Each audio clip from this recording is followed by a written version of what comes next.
Our families are the ones that rely purely on faith and hope that we're going to come home safely. Hillsborough Police Sergeant Eric Bunday is wearing his mourning badge as the law enforcement community reaches its arms around Deputy Justin Derosier's family and fellow officers. To know that one of your friends, one of your colleagues, someone that you had coffee with, that you had lunch with, that you responded on calls with, was taken from you so suddenly and violently, that's in a lot of ways the ultimate gut punch for a police officer. A source of support comes from the Behind the Badge organization.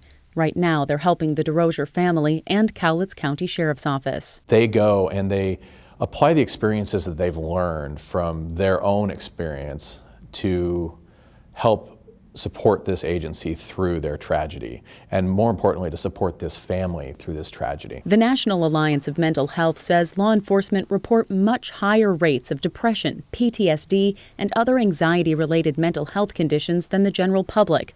Mental health support becomes even more critical when an officer is killed in the line of duty. It's the emotional support is a huge thing. Having folks there that can look you in the eye and say, I know what you're going through because I've been there. That's huge. Sergeant Bunday works closely with those affected. You don't move on from a line of duty death, you move forward.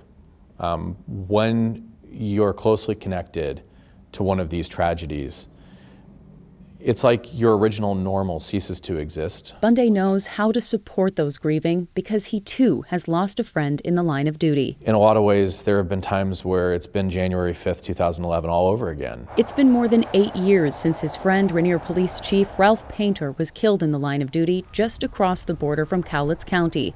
It makes it even harder knowing that Chief Painter's killer was related to the man who killed Deputy Derosier. This brings up a lot of feelings, emotions that I went through 8.5 years ago when Ralph was killed. That's why he says it's so important for groups like Behind the Badge to be there in this critical time and for the community to rally its support around the Derosier family and local officers. Our hearts hurt just like everybody else's does.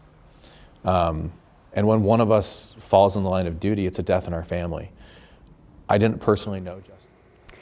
Now, Bunday says the impact of a line of duty death never truly goes away. Organizations like Behind the Badge and concerns of police survivors will continue to help these local law enforcement officers and the Derosier family for years to come. And if you'd like to support the Derosier family, there is an official fund where you can donate. We have more information on KGW.com.